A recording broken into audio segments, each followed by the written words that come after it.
मैं doctor Sudhir Kumar Rai, associate professor Hindi विभाग, DAV PG college Siwan, स्नातक प्रतिष्ठा हिंदी प्रथम वर्ष के छात्रों के लिए कबीर विषय पर व्याख्यान देने जा रहे हैं। हिंदी साहित्य के इतिहास को 4 वर्गों में बांटा गया है। आदिकाल, मध्यकाल, मध्यकाल को पूर्व मध्यकाल, उत्तर मध्यकाल से भक्ति काल और रीतकाल कहते हैं तथा आधुनिक काल। आचार्य शुक्ल के अनुसार आदिकाल का समय संवत 1050 से 1375 है। भक्ति काल का 1375 से 1700 है। रीतकाल का 1700 से 1900 है और 1900 से अद्यावधि छायावाद, प्रगतिवाद, प्रयोगवाद, नई कविता, कविता, ये सब जो है आधुनिक काल में है। मध्यकाल को 2 वर्गों में बांटा गया है, सगुण भक्ति और निर्गुण भक्ति। सगुण माने साकार और निर्गुण माने निराकार। सगुण किसी प्रतिमा को सामने रख करके जो हम उपासना करते हैं वो सगुण उपासना है, और जो मानसिक स्तर पर उपासना होती है वो निर्गुण उपासना है। कबीर जो है निर्गुण काव्यधारा की ज्ञानमार्गी शाखा के संत कवि हैं, ऐसा हम कह सकते हैं।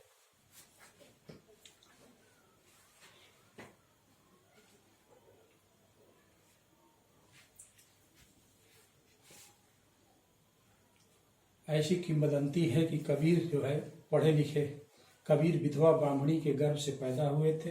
लोक लज्जा के भय से उसने कबीर को लहरतारा तालाब के किनारे वाराणसी में सुला दिया और चलते बनी।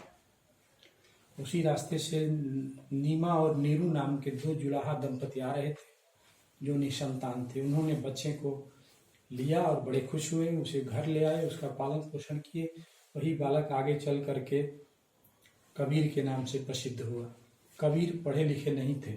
मस कागज छुयो नहीं, कलम गही नहीं हाथ। मस का मतलब स्याही, कागज का मतलब कागज तो स्पर्शी नहीं किए थे और हाथ में कलम पकड़े ही नहीं। तो प्रश्न उठता है कि इतना विपुल साहित्य जो है कबीर का कैसे प्रकाश में आया। तो उनके कबीर जो है बोलने का काम करते थे और उनके प्रिय शिष्य धर्मदास लिखने का काम करते थे। जो साहित्य सामने आया उसको बीजक कहते हैं। बीजक क्या है? बीजक वित्त बतावई जो वित्त गुप्ता हो। बीजक गुप्त धन की ओर संकेत करता है। वणिक लोग बीजक रखते हैं। बीजक में 3 तरह की रचनाएं संकलित हैं: साखी, शबद, रामायणी। साखी के संदर्भ में कहा गया है, साखी आखी ध्यान की, समझ देख मन माहि, अब बिन साखी संसार का झगड़ा छूटत ना है। साखी वह है जिसे कबीर ने अपने आंखों के द्वारा ध्यान किया है या देखा है। शब्द जो है गेय पद है। रामायणी में ईश्वर के संदर्भ में विचार किया गया है। कबीर समाज में व्याप्त हिंदू मुस्लिम धर्मों की कुरीतियों को दूर करना चाहते थे। हिंदू धर्म की कुरीतियों को दूर करने के लिए वे कहते थे, पाहन पूजे हर मिले तो मैं पूजू पहाड़, ताते तो चक्की भली पीस खाए संसार। यानी पत्थर पूजने से यदि भगवान मिल जाते तो मैं पहाड़ की उपासना करता, उससे बड़े आकार का जो है। ताते तो चक्की भली पीस खाए, उससे बढ़िया तो वह चक्की है जो आटा पीसने का काम करती है, उससे लोगों का जीवन यापन होता है। मुस्लिम धर्म में व्याप्त कुरीतियों को दूर करने के लिए कबीर कहते हैं, कंकड़ पत्थर डाल के मस्जिद दई बनाए, ताचर मुल्ला बाग दे क्या बहरा हुआ खुदा है। कंकड़ पत्थर को चून सर ये भी है कि बना लिया, काकर पत्थर जोड़ के। ताचर मुल्ला बाग दे क्या बहरा हुआ खुदा है। तो क्या खुदा बहरा है? जो सर्वशक्तिमान है, सर्वसमर्थ है, वो बहरा है।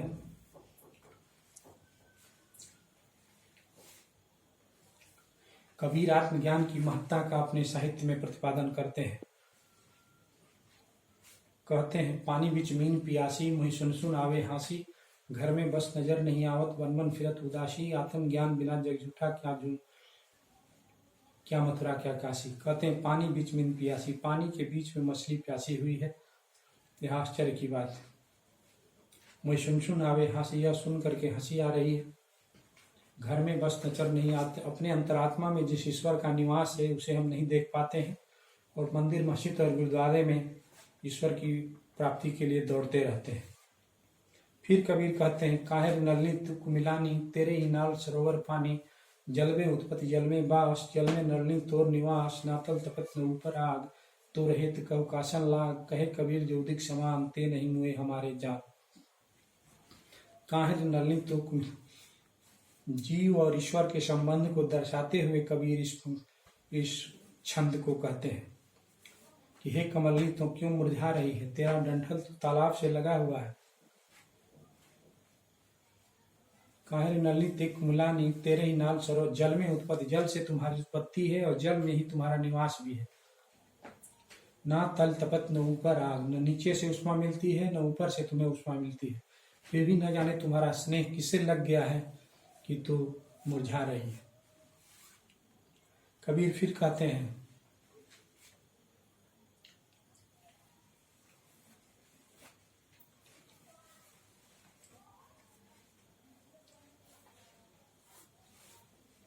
झीनी झीनी बिनी चदरिया, काहे के ताना काहे के भरनी, कौन तार से बिनी चदरिया, इंगला पिंगला ताना भरनी, सुखमन तार से बिनी चदरिया, साई कुशियत मास 10 लागे, ठोक ठाक के बिनी चदरिया, सो चादर सुरनर मुनि ओढ़े, ओढ़ के मैली किनी चदरिया, दास कबीर जतन से ओढ़ी, ज्यों की त्यों धर देनी चदरिया। झीनी झीनी बिनी चदरिया, यह कबीर कहते हैं कि यह शरीर रूपी चादर जो है अत्यंत बारीक तंतुओं से बना हुआ है। काहे के ताना, किस चीज का ताना है और किस चीज का भरनी है। ताना किसको कहते हैं?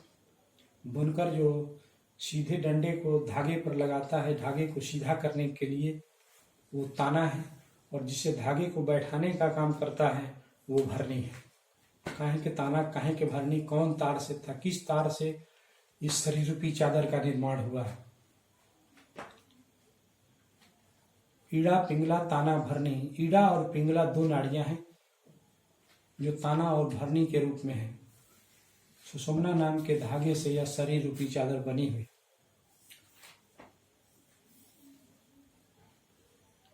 साई कुशियत मास 10 लागे, ठोक ठाक के बिनी चदरिया, ईश्वर को इस शरीर के निर्माण में 10 महीने का समय लगता है। सो चादर सुरनर मुनि ओढ़े, ओढ़ के मैली किनी चदरिया, उस चादर को देवता मनुष्य और मुनि तीनों धारण करते हैं।